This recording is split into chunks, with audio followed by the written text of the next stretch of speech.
Okay, everyone, so let's talk about assembly. So this is just some pieces that I made. I made this piece, made a rectangular pattern to create this one. I made this piece, made another rectangular pattern to get this one.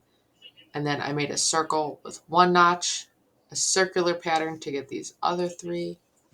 Then once I had this assembled, I made a rectangular pattern to get all of these. Now it's super important that every single one of these is its own component.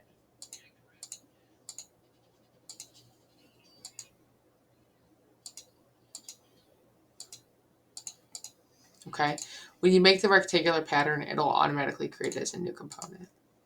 So now I have them all together. What I need to do is I need to assemble it. So I'm going to go to the assemble section here, drop down, and I'm going to hit joint.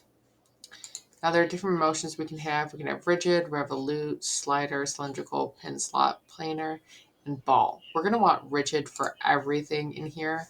So what we're going to do is we need to figure out where we want it to be attached. So I want my snowman here to be attached. I want that little point right here, this little edge.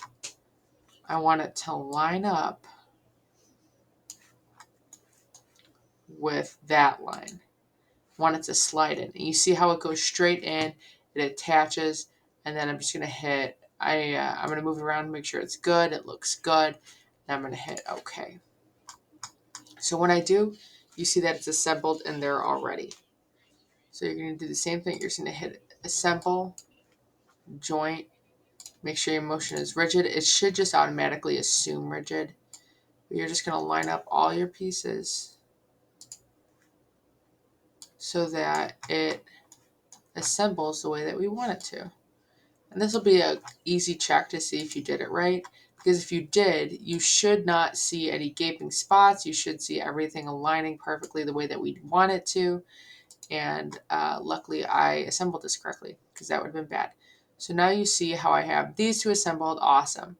I want to assemble one of my snowmen that doesn't have a hat. So what I'm going to do is where it says assemble, again, I'm going to do a joint. I could also just hit J.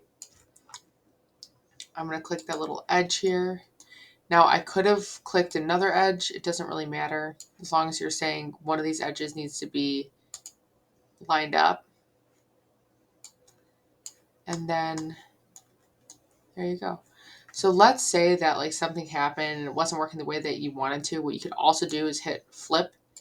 If it's not lining up the way that you want, normally you hit flip and it should be able to snap right into place. You see I aligned everything up correctly, so now it looks the way it's supposed to. So you can go through and add in the other joints and other components, but you'll see that these little things here show that it's rigid. And if I move it, it moves the whole component. That's why, again, all these needed to be in its own component because you assemble it in your main file. If you created it all in your main file, you wouldn't be able to join them like this, and then it wouldn't create one assembly like what you see here.